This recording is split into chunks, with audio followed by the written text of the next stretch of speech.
Hi, everyone, and I welcome you all to today's exclusive podcast on leading in the age of AI, balancing vision, technology, and execution. I'm your host, Khushi Mudgal, and I'm absolutely delighted to have you with us today. It is my honor to welcome our distinguished guest for this session, Mr. Narayana Prasad Shankar, Chief Technology Officer at Zensar Technologies. It's such a pleasure to have you here with me today, NP. It's my pleasure. Thanks for the invite. And now, before we move ahead, let me take a moment to introduce him. He is an industry veteran with over 2 decades of experience across global markets and multiple verticals. As the CTO at Zensar Technologies, he operates at the intersection of business and technology, a space where vision meets execution.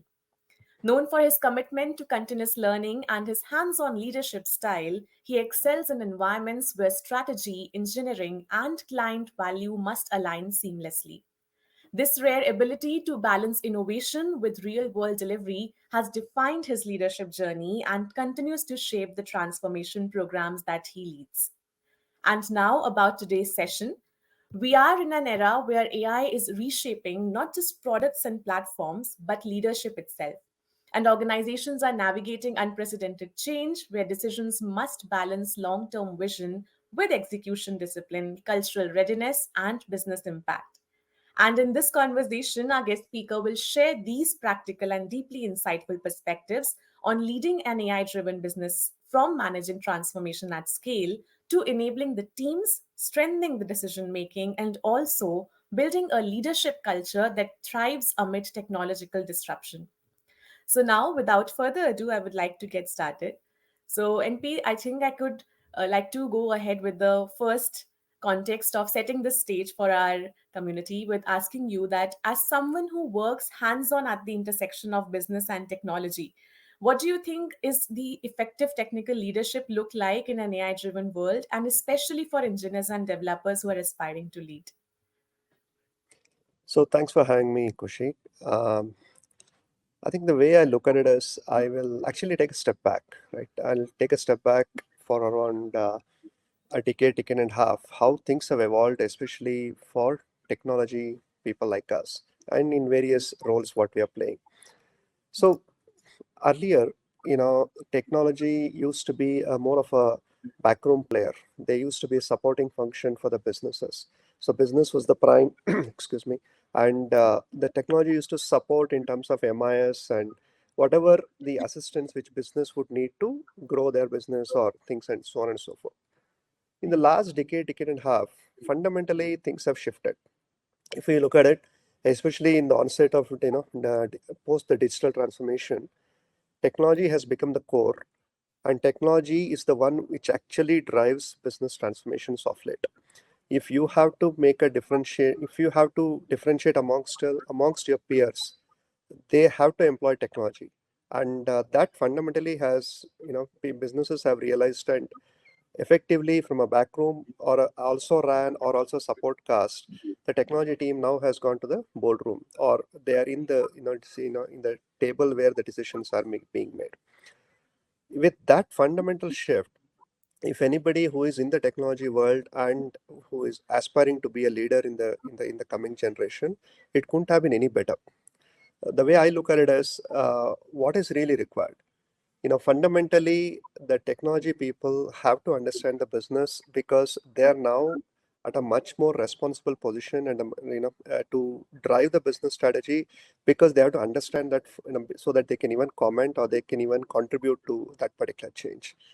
Second, while you understand the business as a leader, you need to take decisions, and for that you need to have that ability and empathy to drive human centric decisions. So these two are the top two thing. But at the end of the day, since now technology is driving entire transformation and business agility, the ability of the individual to have the strategic architecture in mind, because today it could be AI, tomorrow it could be something else. How have you built your business and technology architecture so that it can adapt itself to the newer age and the newer thing coming? So the technology leader has to understand that strategic architecture and also the governance aspects of it. So if I have to combine this last part, strategic architecture and governance thinking is extremely important. If I had to summarize, for me, as per me, the top three thing is how can you keep business, or how can you learn business and keep, that all your decisions understanding the business aspects, human-centric decisions with empathy, and strategic architecture with governance thinking. These are the three things which will make any technologist a far more better leader who will be respected in every boardroom or in every organization. Very well mentioned, NP. And definitely, this is a great context to start our conversation with, because as we see that every AI initiative that we are coming across, and with all the other counterparts that exist, it becomes very important to actually go about addressing the right amount of technique or maybe the right amount of application to incorporate it in the lifestyles and in our routines. So, with that, I would like to move ahead with the next segment where as we see that many AI initiatives struggle not because of the technology, but because of execution and alignment. So, how do you think tech teams can strike the right balance between ambitious AI vision and the practical realities of delivery constraints and timelines? So, building on to what I said earlier, right? The programs happen. Technology is so core that Right. any program you pick it up, it is actually a business transformation. And since these two have to work in tandem, uh, going back to the stakeholders who are driving the tech, I'm sorry, who are driving the technology change or the business change, have to work in tandem. They have to come together, right? It is not the days where where business will state the requirements and go away and expect magically something to happen, and then the technology team will deliver. That kind of leadership is not working. There are few organizations which still run in that particular way, but more often than not, their programs fail. For a for a business, for an organization to deliver a strategic program, even in the technology of even in the age of AI or in a non-AI, what is required is, I would say, if I take a successful organization where things work, the top-down mandate. It's very important that the business leaders clearly call out, these are the things what we want to achieve. The moment the leadership calls out their vision, this is the path what we want to take for, let's say, this year or the next 3 years. Everybody else will align, and they know that this is what we need to achieve as a team. So that's the first and foremost. Then once that happens, and if business is given the charge in terms of, hey, these are the things what you need to run the business. So control the backlog, control the prioritization, control the direction in terms of what needs to be developed and when. It goes a long way in terms of developing the kind of synergy what the technology and business teams would need. And then coming back to the last thing, right? People, when they see something functioning, they can critique it, they can feel it, they can touch it, and they can actually give valuable inputs to enhance it. And that's what happens especially with business guys. If I go back with a document which will say this is how the great system I'm going to build, nobody will be able to visualize it. Instead, if I can take a clickable prototype or a POC, then people will be able to visualize, and then they can actually say, hey, this type of user cannot use this, or this is how we should make it better. And then the rest of the magic happens. So work together, and top down mandate, work business and technology working together, and then building and enhancing in incremental stuff, like from a POC to MVP to keep improving, add in, and this thing, so that there is a continuous value you are delivering to the business, and the business in turn will be delivering continuous value to the end clients. That is exactly where people will see the the value happening, and then they'll be believe that this transformational work or this particular program where we're spending money is going to work. So that is what I believe. How if I go back to your question, why programs struggle, because they would have missed one of these things. If for the program to be successful, I think more often than not, I've seen the successful program follow this particular pattern, and that is when we, as in the team, will be able to deliver value to the end clients, our clients. Right, NP, and that's a very great way to put it across because, of course, we know the techniques and the applications, but actually how to go about doing it and putting it into action is something that is very important nowadays. So you've made us clear with that aspect now, and which of course is a very insightful and very great perspective to look at. So, with this, we'll move forward with the next segment, which is as you see, you've driven large transformation programs across industries. So, from your experience, what differentiates AI transformations that succeed from those that lose momentum? And what can developers learn from all these patterns? See, fundamentally, I don't think anything will be different from an AI transformation program versus a digital transformation program. Anything which happened or it has been happening for the past few decades. Right. However, having said that, AI transformation program has its own nuances because it is still evolving. Fundamentally, because there are still elements of governance, empathy, fairness, and some of those things which are typical, from a guardrails perspective, are still evolving, including the regulatory aspects. So, assuming that you take care of all these aspects when your organization is ready to embrace AI, is ready to take in the aspect of either deterministic or non-deterministic values or outcomes which AI will throw at you, uh, the half of the problems are taken care. Okay, then subsequently, if the program has to succeed, what I was telling previously, those magic three ingredients have to come into picture, and they have to work together, and that's when it'll be really meaningful to the end users. Now, to tie back to your question in terms of what can developers learn from these patterns, I think the ability to do a meaningful contribution by continuously learning especially in that AI world, because where now anybody can use the AI tool and actually generate a lot of content or a lot of research or a lot of knowledge which was not possible previously. So if you are in a position to accept that there is somebody who can actually challenge me and who can actually guide me and who can combine his or her experience to make a meaningful contribution, that acceptance is the most important thing. Otherwise, developers will be thinking, I know everything, and that may not be the case anymore, because with the help of AI, anybody can, with some amount of effort, can come back with a compelling argument what you would have or what you would have developed over a period of, let's say 2 3 decades of experience.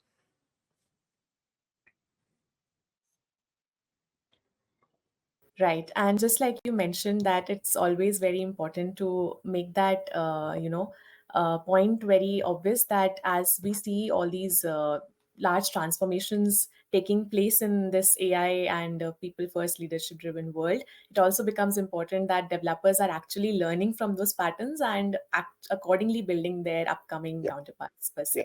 yeah. Great. So, great perspective to look at, which makes us move forward with the next segment, which is as today's leaders and teams must blend the strategic thinking with the deep technical fluency. So, how do you encourage engineering the teams to build both business context awareness and the strong technical depth along? Okay. I may be sounding like a broken record, but I just want to put things in perspective. Yeah. Earlier, I mentioned that the person who will be successful, especially from a technology background, would be how he or she will be able to learn the business, talk their language, work with the business stakeholders, because we are in a world where that is how the things have evolved, because with technology becoming the strategic driver for a business change. So with that said, we know the end goal. In a sense, for me, yeah, I have to be like, if let's say if I'm working in a banking industry, I have to be a banker, or I have to learn the basics of banking. Similarly, along with the technology, what I have. So if I'm working in a retail industry, I should understand the aspects of retail, supply chain, whatever the nuances of business, so that I can implement those aspects in the business what I'm developing or contributing. With the young developers, when they come out, when they don't have too much about the knowledge of the industry, they will be only fancying that majority of my time would be spent in coding or developing systems and so on and so forth. And once they get into real world development, they realize that that's only a small aspect of it. There is a whole lot of gamut which goes in, probably 70 80% of the time, to work with the stakeholders, understand the business, and then contribute meaningfully. With that realization, either they adapt themselves, or as leaders we need to help them adapt. And the way, if I have been doing for my for my team, and also in most of our organizations which I have been part of, we always start with few things which they'll have to learn on a daily basis, on a as an yearly learning cycle. While technology skills are there, which we identify based on the person's individual track, we also add what we call it as a business track. Like if in the example which I took, if I'm working in a banking vertical or a Yeah. banking client, I would start learning banking 101.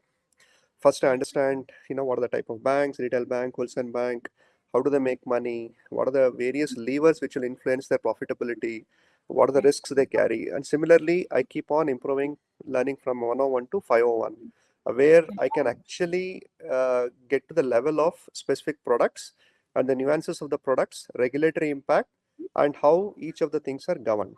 So, with the maturity, with the with the constant working in a particular industry, people develop these habits or these knowledge, and that's when they'll be able to understand the business context better, and and thereby contribute to in the world they're working with.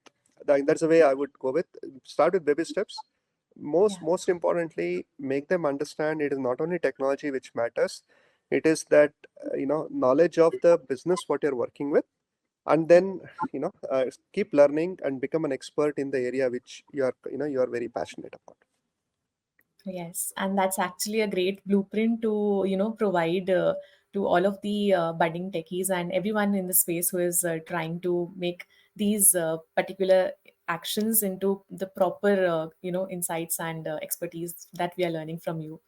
So, which makes us move forward to the next segment where we would like to know from you that with AI reshaping the skills across every layer of engineering, how do you think organizations should rethink the upskilling, the talent pathways, and the readiness to help developers stay relevant and future ready at the same time? I think great question, right? Especially the community with whom we are talking to, or who will be watching this or listening to this. It can't be more relevant in terms of what's in it for me. The way I would draw inspiration for this is looking at my own career for nearly 3 decades plus, and also seeing the industry how it has evolved. If you look Yeah. back, let's say 1990s, late 90s, where most of the boom happened, especially in India, it was all about Y2K, and the technologies were, mostly mainframe and related to that. Then your dot com, it was all the dot com related technologies. Then there was this Java and OpenStack, .NET kind of a boom. Then subsequently you had digital, mobile, and internet related technologies. Then cloud, and then a lot of other things, and now open source, and then in terms of AI. I didn't Yes. probably I may not have captured the entire thing, but I was just giving a sequence of things how technologies have evolved.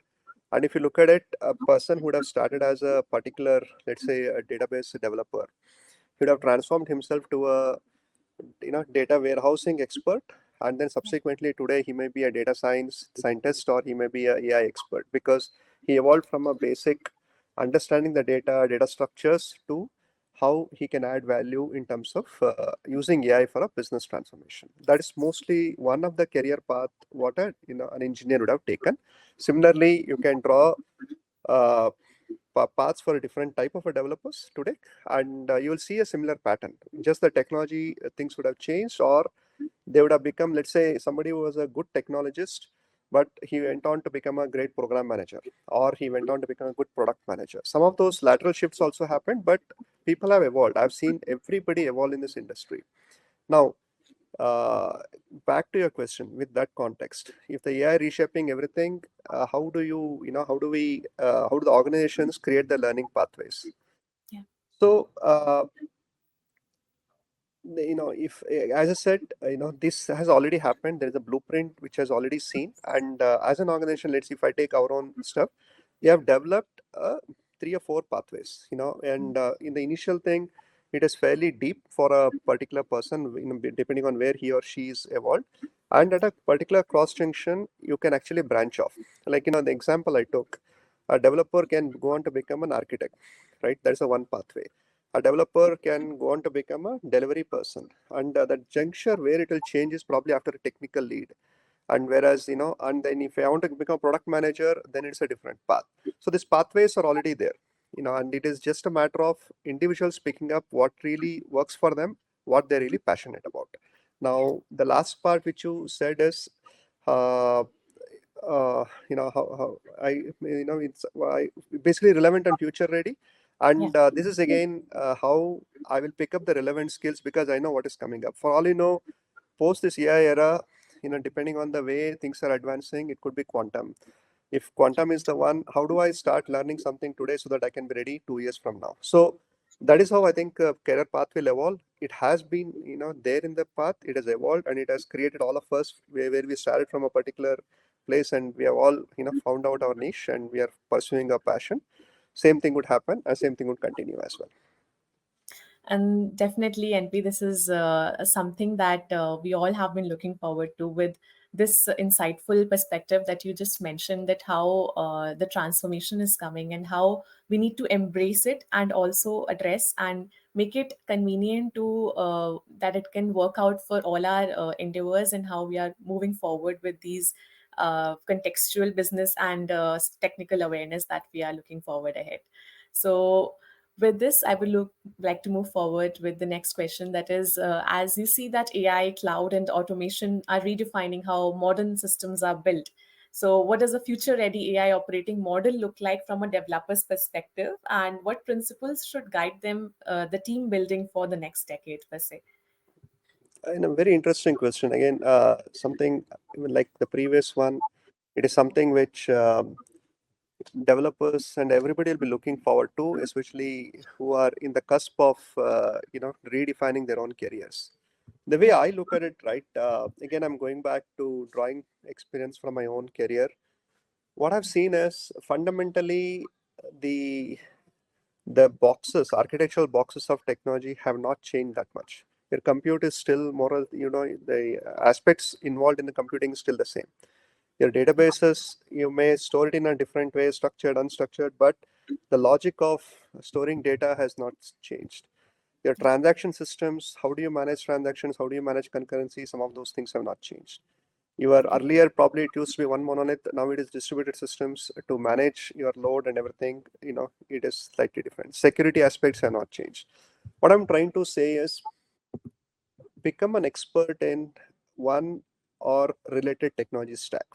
Okay, if you can visualize the data flow right from the point of origination, where let's say a user clicks a button on a mobile or on a screen, how that entire data moves, or the flow moves all the way from that part till the way it'll go to a compute, it'll go to a database and fetch something, does some work, and gets back either through an API or any of those aspects in the middleware, and gets you the business result. If you can understand the entire stack, how it works deeply, right? Tomorrow, no matter what technology changes, the fundamentals will still remain the same. And you can go back and look at any change, any technologies which have changed in the past. It is more or less the same. What happens today in cloud was happening in a Solaris or a Unix box earlier. But what happens inside the box, whether it is on the cloud or it's on prem, doesn't matter as far as the person who is developing the application is concerned. Whereas the person who is deploying, who is managing the infra, for him, he has to learn how to deploy an application on prem or versus on cloud. So going back to your question, learn one or two technologies or a stack deeply, understand them very well. Once you know the fundamentals of one, you'll be able to relate to the newer technologies which are coming, how to adapt, and subsequently how to thrive. Because you can build from your experience, you can relate to your past experience, and then visualize, hey, this is how it happened, these were the issues, that is why the new technology came in, this is addressing this particular problem. Now how is it addressing this problem, what do I need to learn, and how do I need to adapt, keeping again the fundamental business change and business thing in mind, and then thereby delivering value for the people whom we are working with. Right, NP. And definitely with these golden key points that you have just mentioned, everyone who will be listening to this, and every person who was looking forward to, knowing about the ins and outs, the ups and downs that actually exist, these key points are actually going to drive them for a better, actionable, doings, and of course in their business counterparts as well. So, with these insights, now as we move towards the end of this conversation, finally, as you see, for emerging tech leaders, engineers who want to move beyond managing tasks to shaping AI driven strategy, what do you think the mindset shifts or habits would you recommend that they adopt early in their journey? I'll answer this in two parts. Okay, the straightforward stuff is very simple. I think the first and foremost is curiosity. Yeah. If you are innately curious, you will learn a lot of things. You will understand, and you will approach the problem in the right way. So my first input would be curious. And Yeah. the second, no matter how much of a geek you are, how much of an expert you are, at the end of the day, you will have to work with people. So learn people skills, right? And the people could be your own team, your own bosses, your stakeholders, internal stakeholders, external stakeholders, regulators, your investors. No matter which industry you are in, you will have to deal with people. So learn people and stakeholder management skills. That's extremely important, right? Because that is when you will be able to communicate what you want, what you are trying to talk, how you can convince the other person to see your point of view. And the third, again, that will evolve, which is a extension of what I said about people skill is, uh, while I may be a good communicator, right? If I don't have the ability to understand the other person, the other stakeholder, which I basically call it as empathy or human leadership, Yeah. I will not be able to convince them with my point of view. So that empathy and that human leadership is very key. So from a simple traits perspective, instead to sum it up, I think curiosity, be curious, and improve your people skills and develop empathy and human leadership. These are the three traits. Now the second part, what I was just curious myself. I was talking to a bunch of young MBA graduates last week. I had gone to their college and I was speaking to them. When I was interacting with them, I was just trying to find out how much do they use AI. While I knew that they'll use AI for everything, I had sent out a poll to them previous night because I wanted to prepare and understand what my audiences were. Right. While the audience were, some of them were technical, some of them were non-technical. It was a mixed batch. Even in a mixed batch, the usage of AI was so high, Yeah. and they were able to really do a lot of things which probably an entry-level developer or a techie would do. Yeah. So, essentially, what is happening is the usage of, or the English being the grammar for technology, which is basically what we call it as prompt engineering, Yeah. is basically changing fundamentally any role which anybody does today. So along with the three traits, if for all of us to survive, especially and thrive in the AI era, we should know prompt engineering and we should be good at that. And with that, I think we should be able to get through a lot of the AI hassles, because that's where we'll embrace AI. And as one of the leader recently had said, AI will not replace any humans, but AI will replace humans who don't know how to use AI. So that's the Right. way I will leave it, and probably encourage people to do that. But the good part is younger generation are already there. And coming back to that poll, 95% of the people told me that they're using extensively AI extensively. It is not like I had even given them the type of task which they would be using, but they said they'll be using extensively, which is a good part of it to some Yeah. extent, because they're embracing AI. At the same time, they need to be careful how they are keeping their own inherent interest and mind working, so that they are not completely dependent on AI and lose their ability to think and lose their ability to express and do things on their own. That's the way I would sum it up. And that's really an amazing and wonderful way to actually put it out, NP. And of course, with all these pointers that you mentioned, I'm glad that this conversation has really brought so many amazing key points and such amazing insights from your personal expertise. We have been lucky to actually know all of this from you and learn all of these insights, because, of course, this is definitely going to help as we now have a clear blueprint and, of course, now the actionable strategy that can actually take us a long way. So that brings us to the end of this insightful conversation, and it was as enlightening as it could be. But before we wrap up, let's do a quick rapid fire round. There will be some short, fun questions to hear your instinctive thoughts, NP, and you can let me know the first thing that comes to your mind when you think about it. Mhm. So, the one leadership trait that becomes non negotiable in an AI driven world, what do you think? Empathy. Right. That's a very actual thing to put at. So the next one is that a skill you believe every developer should double down on in the next 2 years. I'll still go back amongst that oh, sorry, it's a one word thing. Human leadership. Human leadership. Hmm. Very nice. With the next one is that one AI myth you wish the tech community would stop believing. AI will not take your jobs away. Yes. People who don't learn how to use AI, Yeah, they yeah, will. It's a yeah. great quote to actually look forward to. All right. The next one is what's the biggest mistake that teams make when adopting AI at scale? Um, the fundamental thinking that AI can solve everything or AI is a solution for everything. Very well. Then moving forward to the next one, if you could automate one part of a leader's day, then what it would be? Uh, one of the painful things what a leader does is, trying to solve problems, Yeah. and especially which are mostly human related. If I could automate that and magically let AI solve it for me, I would definitely buy it. Right, right, NP. And all right, now you should describe the future of tech leadership in one word, if you can. I think tech will lead. I think the tech people who can understand business will be far more effective leaders than a business leader who understands technology. Yes. So these were some amazing insights, and actually something that we could get to, engage, of course, according to the current tech and AI landscape that we are moving forward to. And it was great to know from your perspective about all of these, things that we just learned. And now, finally, NP, what's that one message that you'd like every young technologist listening today to take away from this podcast? I think be curious, be continuously learn, develop, and be hands-on. I think that's a key thing.